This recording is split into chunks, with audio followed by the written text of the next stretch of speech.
देश आजाद हो गया।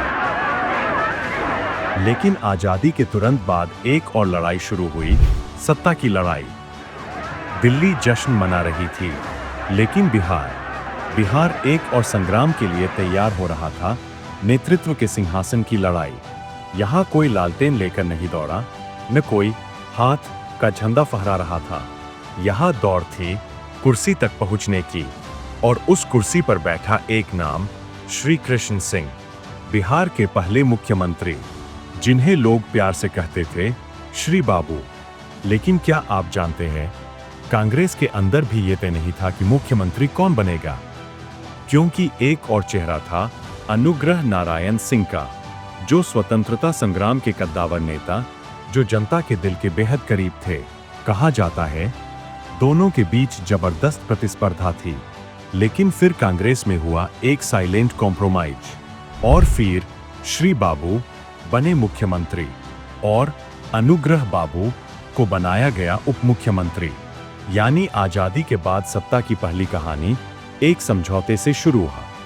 फिर आया साल 1952, भारत का पहला आम चुनाव।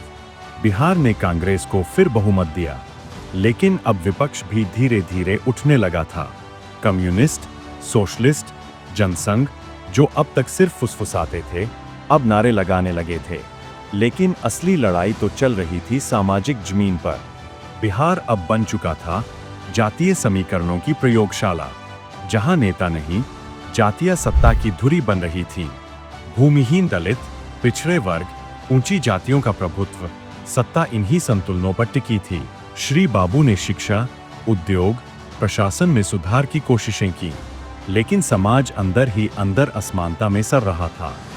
इसी बीच शुरू हुआ एक नया दौर। अब राजनीति नेताओं की नहीं रही, अब राजनीति बनी जनता की आवाज, छात्र संगठनों की गूंज, मजदूरों की मांगें, किसानों की बगावत। अब बिहार सुलग रहा था। तो सवाल ये है, क्या बिहार को आजादी के बाद सच में कोई नई दिशा मिली थी, या सिर्फ सत्ता का रंग बदला था? नाम बदले थे, लेकिन चाल वही थी। बिहार की राजनीति का यह बस आरंभ था, एक ऐसा आरंभ जो आगे जाकर भारत की सत्ता तक असर डालेगा। लेकिन कहानी यही खत्म नहीं होती। अगले एपिसोड में हम बात करेंगे उस तूफान की जिसने दिल्ली की गद्दी तक डगमगाई।